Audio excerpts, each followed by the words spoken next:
Hello dear subscribers, today I will tell you how you can fix this error so you can see it, action not allowed. This action can't be followed right now. We restrict certain content and actions to protect our community. Tell us if you think we made a mistake. So why you see this error and how you can also fix it. So mostly it happens because you just make too many actions at one time. So it can be liking, following or commenting on someone's page.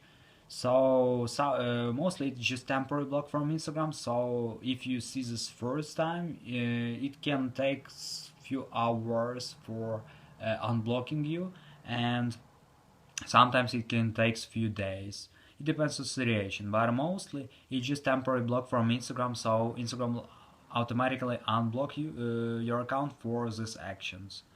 And also you can try to use another device if you have another device. So another phone, or just use your laptop and open Instagram on your laptop.